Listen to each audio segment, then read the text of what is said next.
This meeting is being recorded. Okay. Bueno, el día de hoy vamos a hablar acerca de la orbitopatía distiroidea, que es una patología bastante común y pues que se suele tratar bastante en la subespecialidad de órbita. En cuanto a su concepto, pues debemos saber que es la principal manifestación extratiroidea tanto de la enfermedad de Graves como de la tiroiditis autoinmune crónica, aunque por supuesto de ella con menor frecuencia. Y se trata de un proceso inflamatorio que se relaciona con alteraciones a nivel de la glándula tiroides y que genera pues patologías debilitantes tanto en el sistema visual como en los tejidos blandos orbitarios y periorbitarios. Debemos conocer un poco de la fisiopatología y lo que ocurre es que los linfocitos TCD4 reconocen los antígenos que comparten la glándula tiroides y los tejidos blandos periorbitarios. Esto aunado a que las citoquinas activan también los linfocitos TCD8 y los mastocitos, generan una estimulación de fibroblastos que segrega glucosaminoglutanos y colágeno, y todo esto va a atraer líquido hacia el espacio periorbitario y muscular, que es lo que va a generar el edema, que va a terminar por generar la típica proptosis. Se han hecho estudios in vitro en donde la interleucina 6 aumenta la expresión de los receptores TSH que comparten los tejidos de la glándula tiroides y los tejidos periorbitarios y orbitarios. Esto perpetúa el mecanismo inflamatorio, que se trata de una reacción inflamatoria tipo 2, que inicialmente es una respuesta celular, pero se convierte crónicamente en una respuesta humoral. Entonces, pues, las células dianas que van a atacarse en esta enfermedad van a ser el fibroblasto preadipocítico, los adipocitos, el tejido conectivo de los músculos extraoculares. El fibroblasto preadipocito se va a diferenciar en adipocito, el adipocito va a aumentar su volumen y el tejido conectivo va a generar fibrosis y cicatrización a nivel de los músculos. Y esto es lo que va a generar entonces toda la clínica característica de la orbitopatía tiroidea. En cuanto a los factores de riesgo, tenemos factores genéticos, también es común en pacientes con edad avanzada y en sexo masculino más que en femenino. Sin embargo, hay también factores pues ambientales asociados como el tabaquismo, que aumenta la expresión de HLA en los fibroblastos, el tratamiento con yodo radioactivo, y también pues es más común que ocurra en los pacientes diabéticos. Histopatológicamente podemos ver cómo pues hay una infiltración intersticial a nivel del músculo con edema e infiltrado linfoplasmocitario, como podemos ver acá, que también lo podemos ver a manera de puntos. Es importante entonces, cuando hablamos de los signos y los síntomas de esta enfermedad, reconocer todo lo que son los signos y los síntomas, por supuesto, precoces, para poder diagnosticar la enfermedad a tiempo y pues evitar que esta avance a estadios más avanzados, valga la redundancia. En cuanto a los síntomas precoces, tenemos dolor, lagrimeo, paciente con fotofobia y sensación de cuerpo extraño persistente, visión borrosa, que pues suele ser peor o suele generarse una dificultad de enfoque y una diplopía al enfoque del paciente, astenopia y dificultad para leer y para mover los ojos también suele presentar dolor. Tempranamente también vamos a encontrar signos como el edema palpebral, que sobre todo lo vamos a ver en las mañanas. Vamos a ver un edema preorbitario, una quemosis, una hiperemia conjuntival con una conjuntivitis crónica que muchos médicos suelen confundir con una conjuntivitis alérgica, que por supuesto cuando vamos al examen físico no presenta una reacción folicular, y pues esto conjuntamente con otra serie de signos pues puede hacernos pensar en que el paciente está sufriendo más bien de una enfermedad tiroidea. También vamos a ver una hiperemia palpebral típica, y también vamos a ver pues lo que es el aumento y la redistribución de los paquetes grasos, de los paquetes pues periorbitarios, palpebrales, suborbiculares y también a nivel subciliar, como podemos ver acá.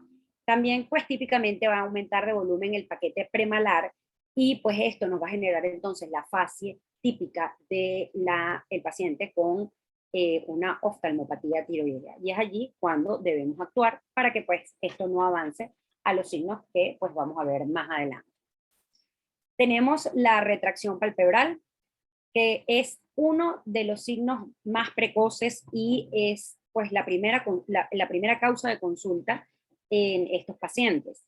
Esto pues va a ser sobre todo a nivel del limbo esclerocorneal, que normalmente, como podemos ver acá, está cubriendo o está cubierto por el párpado superior a 1 milímetro del limbo.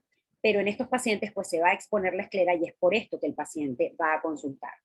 Entonces, este paciente va a presentar lo que se conoce como el signo del Lit-Lag, que lo que ocurre es una retracción palpebral superior y con la mirada inferior y una asinergia de la mirada inferior.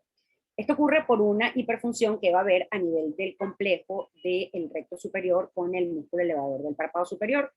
Y pues lo que ocurre básicamente es que por fibrosis del recto inferior, pues el paciente en posición primaria de la mirada va a estar obligado a elevar el ojo para poder mantenerse en posición primaria. Y esto hace que pues se contraiga el músculo elevador del párpado superior y se genere esta retracción en posición primaria de la mirada, que por lo general va a ser pequeña en estadios iniciales, en los primeros 2 o 3 años de pues el inicio de la enfermedad, y se da aproximadamente en el 50% de los pacientes con enfermedad temprana.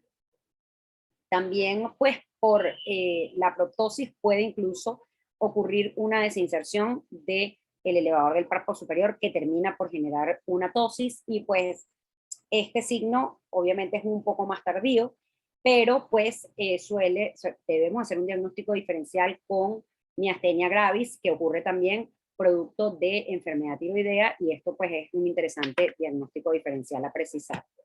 También puede haber una retracción palpebral inferior, sin embargo, pues no es tan notoria para el paciente le molesta menos esta retracción que la superior, que la nota muchísimo más, y ocurre básicamente por un mecanismo mecánico y es por el ectoftalmo. Por eso es que con la cirugía, quizás de descompresión orbitaria, suele mejorar muchísimo esta retracción en la mayoría de los casos.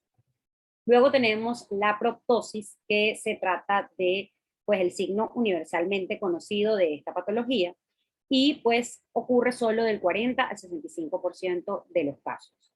Puede ser axial o es axial, bilateral y asimétrica, y por supuesto su dirección pues va a depender de qué músculo esté más afectado o del aumento de volumen como tal de la grasa. Entonces, pues nada, el mecanismo fisiopatológico en este caso es que por el edema se genera aumento de volumen graso y muscular, entonces pues va a protruir el ojo hacia adelante. E incluso se ve casos de trastornos del retorno venoso que ocurre por compresión de la vena oftálmica a nivel del canal infraorbitario por la fibrosis del músculo de Müller. Entonces vamos a ver también, aunado a esta proptosis, signos típicos de pues, la compresión de la vena oftálmica. La restricción de la motilidad también pues, es un signo bastante común en estos casos. Hay un engrosamiento muscular del vientre, sobre todo, y este engrosamiento, cuando lo vemos en las imágenes, respeta la inserción a la esclera. Precozmente, como dijimos anteriormente, pues hay una incapacidad de la lectura prolongada, el paciente presenta astenopia y disconfort cuando está enfocando y visión borrosa, sobre todo de cerca. Y pues los síntomas tardíos de esta restricción de la motilidad van a ser dolor a los movimientos oculares, diplopía, y va a terminar pues por generar una oftalmoplegia. Tenemos que es típico que en la biomicroscopía de estos pacientes vamos a ver una hiperemia, sobre todo en lo que es la zona de inserción de los músculos rectos, y esto nos habla por supuesto de actividad de la enfermedad. De estos signos de actividad vamos a hablar más adelante, pero este es uno de ellos y es importante reconocerlo. Y debemos saber cuál es la frecuencia en la que se afectan los músculos extraoculares, empezando con el recto inferior, luego el recto medio, luego el superior y posteriormente pues el recto lateral y los músculos oblicuos. Aquí podemos ver cómo en este caso el paciente presenta una marcada restricción de la motilidad, y esto ocurre pues por la infiltración inflamatoria de los músculos, que en principio va a ser solo inflamación, pero luego pues va a comenzar a presentarse una fibrosis, se va a empezar a sustituir el tejido muscular por tejido conectivo y tejido fibroso, y esto es lo que va a terminar por generar entonces la dificultad para la motilidad ocular en el paciente. Luego tenemos la afectación de la glándula lagrimal, que pues vamos a ver clínicamente una hipertrofia de la misma. Esta glándula va a ser móvil, de consistencia firme y no dolorosa a la palpación, e inicialmente cuando hablamos de los síntomas iniciales lo mencionamos, vamos a encontrar lagrimeo, pero luego este lagrimeo pues se va a transformar en un síndrome de ojo seco que va a ser generado por pues la infiltración inflamatoria y posteriormente la fibrosis de la glándula lagrimal. A nivel de la superficie ocular, como dijimos anteriormente, pues producto del exoftalmo y de la retracción palpebral, se va a generar una quémosis y un lagoftalmo típico, quizás una por exposición corneal aumentada podemos ver pues distintos grados de queratitis y todas las consecuencias que esto puede traer. Y pues también la hiperemia típica de la que hablamos anteriormente a nivel de la inserción de los músculos rectos. En pues, casos más avanzados, por causa de la misma proptosis, vamos a ver queratopatías por exposición y, por supuesto, pues, neuropatía óptica compresiva por el daño del retorno venoso que mencionamos anteriormente, que ocurre pues, en el menor porcentaje de los pacientes. Entonces, pues, en cuanto al diagnóstico, es muy importante la clínica y reconocer los signos y síntomas precoces para evitar, como dijimos anteriormente, pues, el avance de la enfermedad a los estadios pues que ya prácticamente son irreversibles en muchos de los casos. Tenemos, como dijimos, el edema preorbitario, la quémosis, la hiperemia y pues dolor, lagrimeo, fotofobia, que son todos los signos precoces que vamos a encontrar en el paciente. Luego tenemos entonces el diagnóstico por imágenes en donde pues lo primero que debemos indicar al paciente es el eco orbitario. Este eco se va a enfocar básicamente en pues medir el volumen de los músculos extraoculares que pues van a verse engrosados sobre todo en su vientre, como dijimos anteriormente, respetando la inserción a la esclera. Lo que vamos a ver en el eco modo A es un músculo con una baja reflectividad, que es lo que me indica pues ese aumento de volumen relacionado con el edema, y pues vamos a ver también un aumento de volumen en los espacios extraconales e intraconales. Incluso se puede ver pues el síndrome de hacinamiento del ápex orbitario. Estas son pues las medidas que se consideran o a partir de las cuales se consideran patológicos los músculos. Como podemos ver, son medidas diferentes en cada uno de ellos e incluso pues se habla de una diferencia de 0,5 milímetros entre el músculo de una órbita y el músculo de la otra órbita. Luego tenemos pues la tomografía, en donde lo que vamos a ver es básicamente pues lo que dijimos anteriormente, un engrosamiento del vientre muscular, incremento del volumen a nivel de pues la grasa orbitaria y rectificación del nervio óptico en caso de compresión.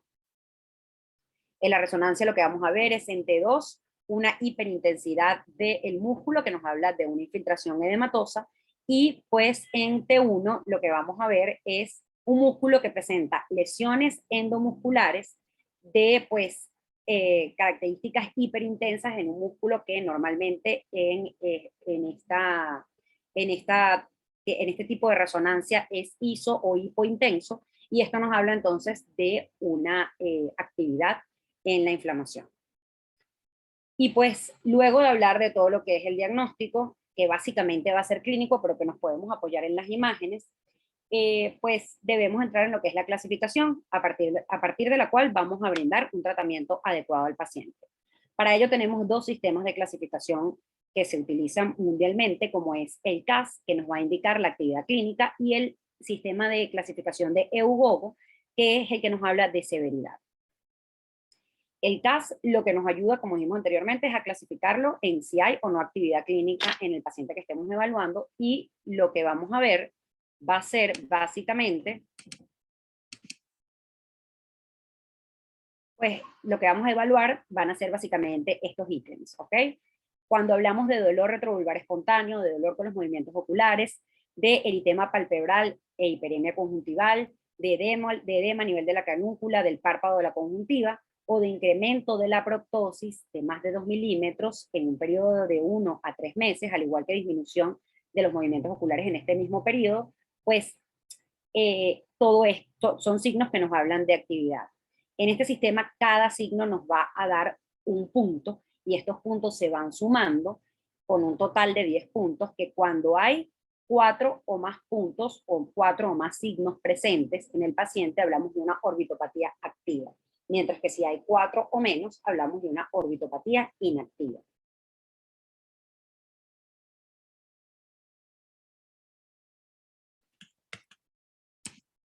Ok, luego hablamos de la clasificación de la severidad, que pues la última actualización se realizó en el año 2021 por el Grupo Europeo de Estudio de la Orbitopatía Tiroidea, y lo clasifica en 3 ítems.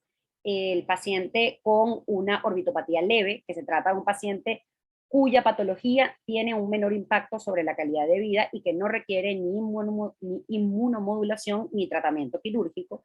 Y pues característicamente vamos a ver un paciente con una retracción palpebral menor de 2 milímetros, una afectación leve de los tejidos blandos periorbitarios, un exoftalmo menor de 3 milímetros por encima de lo normal, de acuerdo a la raza y a la edad del paciente. Por eso es tan importante hacer la exoftalmometría a estos pacientes, ya que si bien no tienen una proptosis marcada, pues pueden tener diferencias entre la proyección de un globo ocular y el otro, y esto es importante pues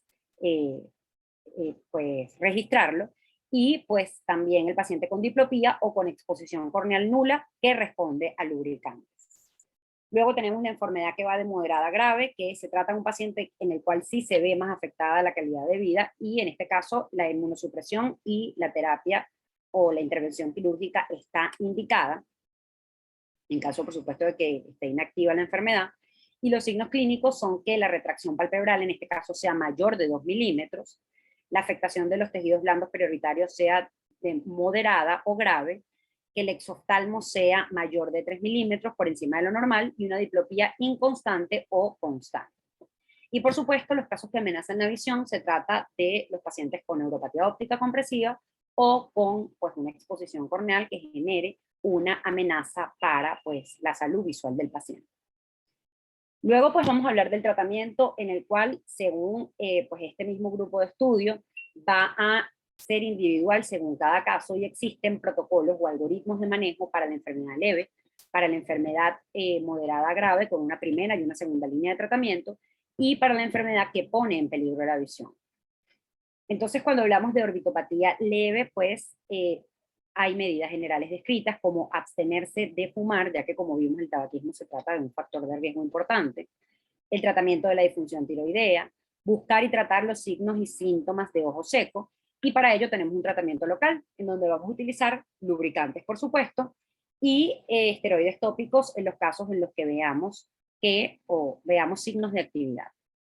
También pues tenemos una terapia adyuvante con suplementación de selenio por los primeros 6 meses, y cuando hay disminución en la calidad de vida, en esta bibliografía pues está en discusión el uso de inmunomoduladores vía oral y pues de cirugía rehabilitante en casos de enfermedad inactiva.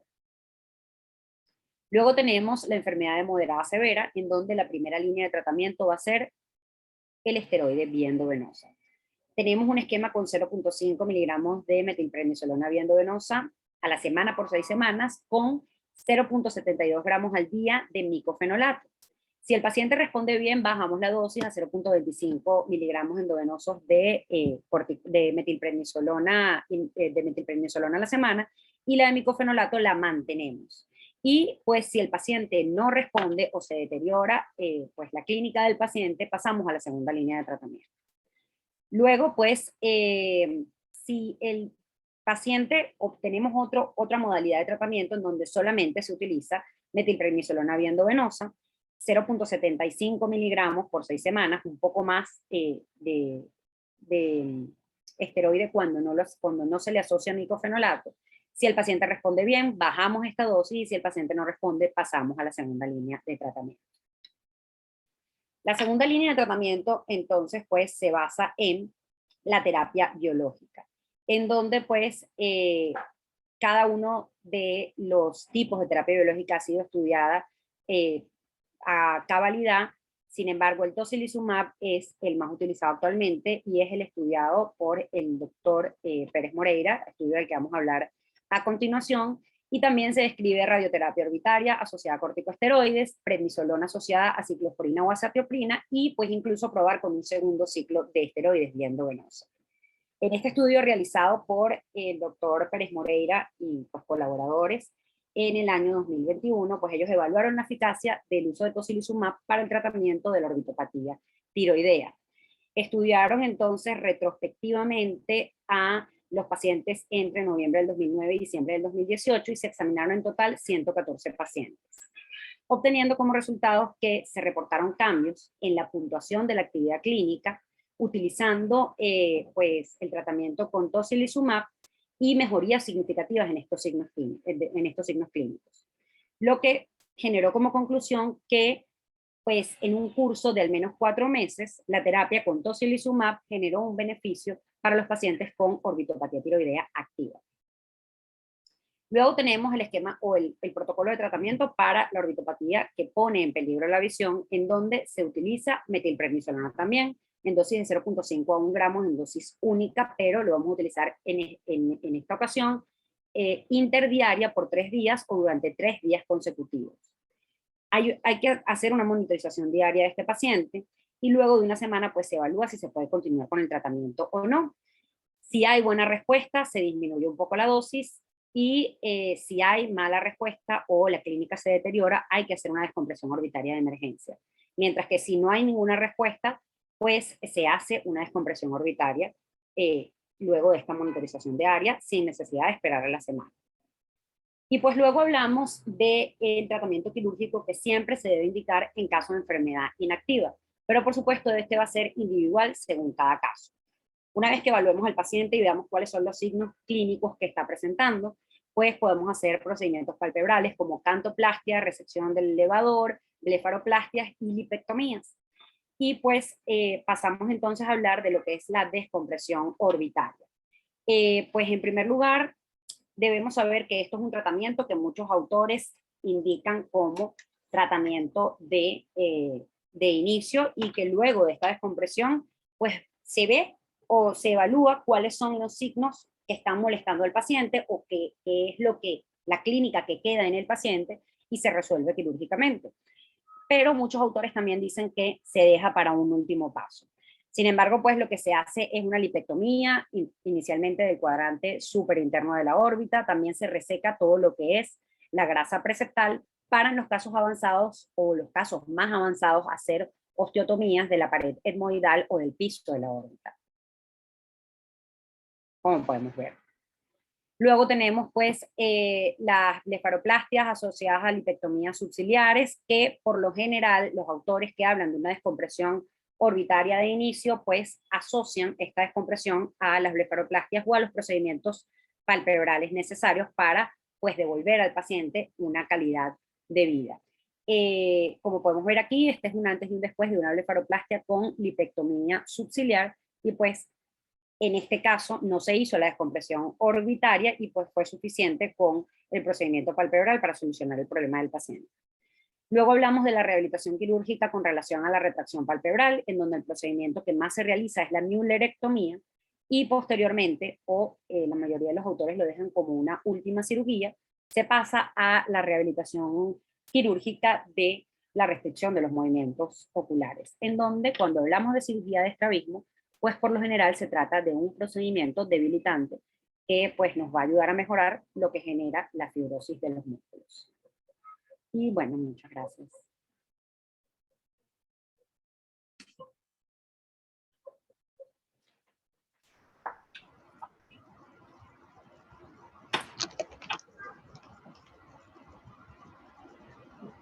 No se te oye, Morela.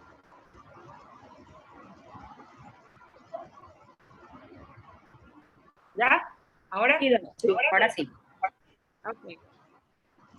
La enfermedad tiroidea siempre ha sido un tema muy discutido en muchos congresos, muchos años, y hemos visto que todos los años prácticamente hay un cambio o hay una novedad con esta patología.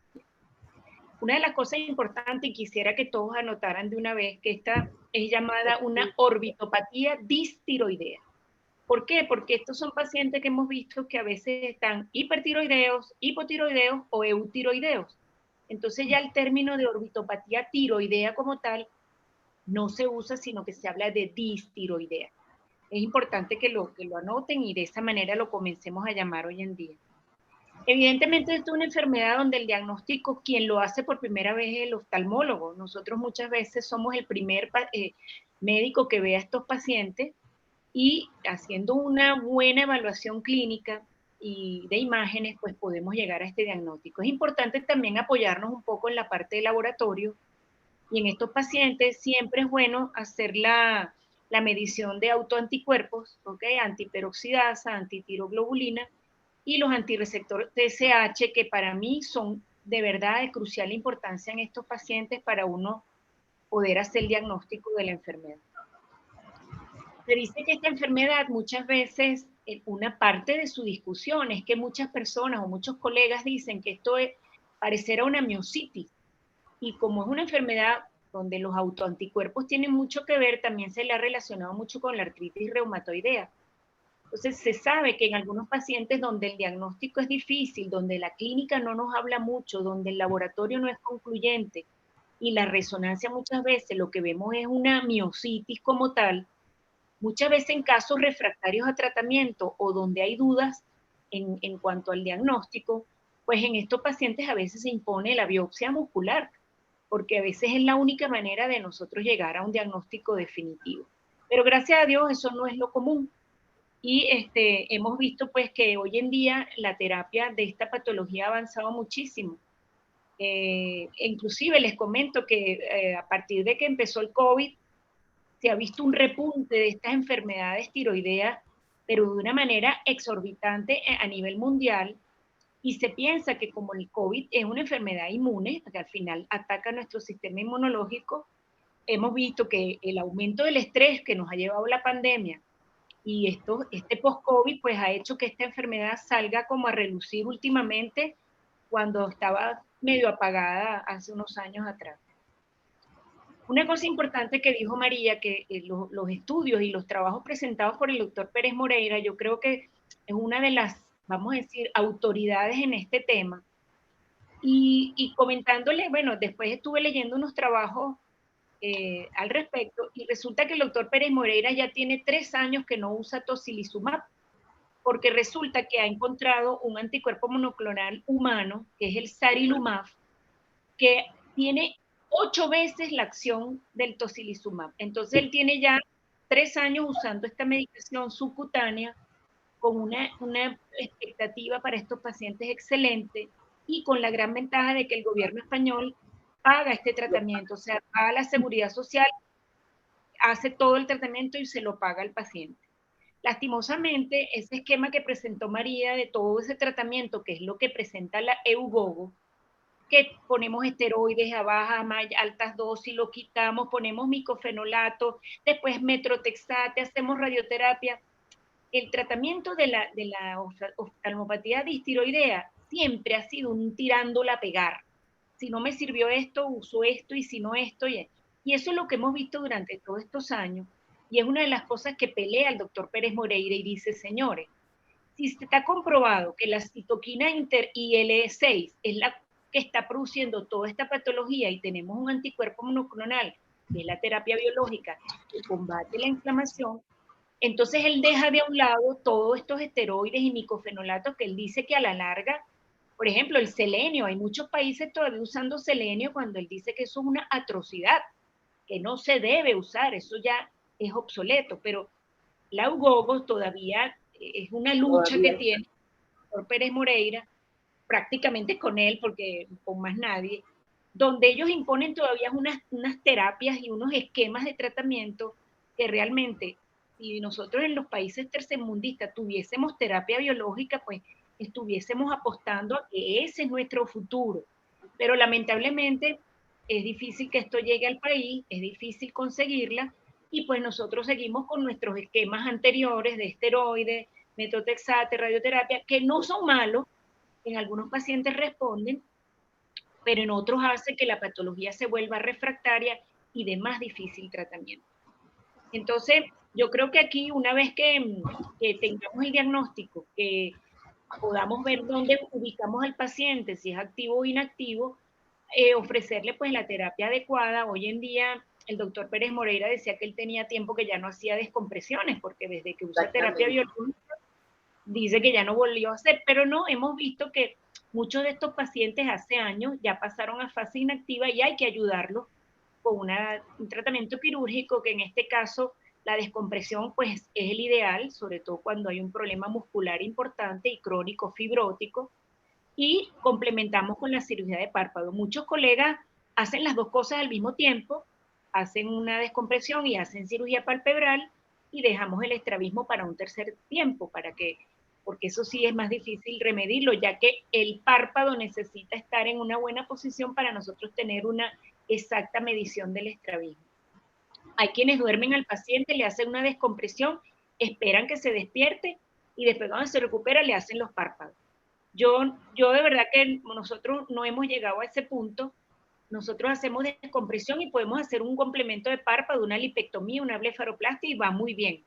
Pero ya lo que es una cantoplastia o una colocación de un injerto palpebral o hacer el estrabismo, pues esperamos tener a estos pacientes más estables, medirlos y hacer un segundo tiempo la otra cirugía. Pero pienso que es una patología que continuamente está en cambio y nosotros, pues, dependiendo de lo que nos vaya llegando al país, es lo que podremos ofrecer al paciente. Yo le dije a María que me averiguara cómo estaba la parte de terapia biológica aquí en el país. ¿Me debes esa, María? Sí. Porque quisiéramos, pues, informar a todos los médicos de qué realmente es lo mejor para estos pacientes. Y, por supuesto, ese es el futuro. Pero mientras tanto, pues tendremos que ofrecer el esteroide intravenoso, los pulsos, el tratamiento de la mano con el endocrino, con el radiólogo, con el oncólogo muchas veces, o con el reumatólogo, porque estos son pacientes que se complican y el tratamiento no es fácil. Así que bueno, creo que es un tema que se presta para que estemos aquí rato hablando, pero creo que se consiguió pues el objetivo. No sé si Sofi tiene algo que agregar. Es que justamente yo, este último mes me han llegado 4 proptosis, una de 1 año de evolución que ha ido como a 5 médicos y yo la veo y tiene una retracción palpebral. Pero como no están en tiroideo, que salieron normales, de 4, de 3, pues digo, no, mira, no hay que hacerte el resto, ahorita está haciéndose, se vio con endocrino, se le pidieron todos sus anticuerpos, estoy esperando que venga con eso. Para mí es una paciente que tiene un problema de hipotiroidismo, de enfermedad tiroidea, que ahorita está con valores normales. Es más, se ve muchos pacientes que tienen valores normales porque no son reactivos. Entonces, piensa que todo está normal y hay una hipofunción de la tiroides. De hecho, ahorita hay estudios que se llaman enfermedad metabólica, en la cual hay distiroidea, donde se ve que pacientes que tienen tendencia a la obesidad, resistencia a la insulina, la glándula se baja como en su función, pues no es un hipotiroidismo como tal. No es porque la glándula esté dañada o no produzca la hormona, sino porque reacciona menos. Y se está estudiando mucho a nivel. Lo que pasa es que esto es, ya como siempre, con un buen endocrino, con un buen internista y estar pendiente de que no es solamente el T3, T4 y TSH, que es lo que la mayoría llegan a la consulta con esas 3 cosas, nada más. Y le dijeron, no, usted no tiene nada de tiroides porque todos sus estudios están normales. Con inflamación, con edema, con ojo rojo, con fotofobia, con dolor a la movilidad, con toda la clínica y con retracción, y dicen que no tienen problema de tiroides. Entonces yo creo que eso es muy importante que quede claro. Vale, ¿hay alguna pregunta en el público? Raúl, tú que manejas más o menos esto. No, lo que manejan ellos son ustedes, yo no. Yo manejo otra cosa. No hay uveitis, tiroideo, eso es muy raro. No, Muy raro. pero sí puede haber hipertonía ocular. Eso sí. No, claro.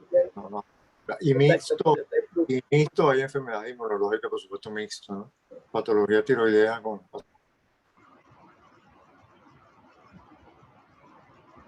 Se te fue el volumen. Se te fue el volumen.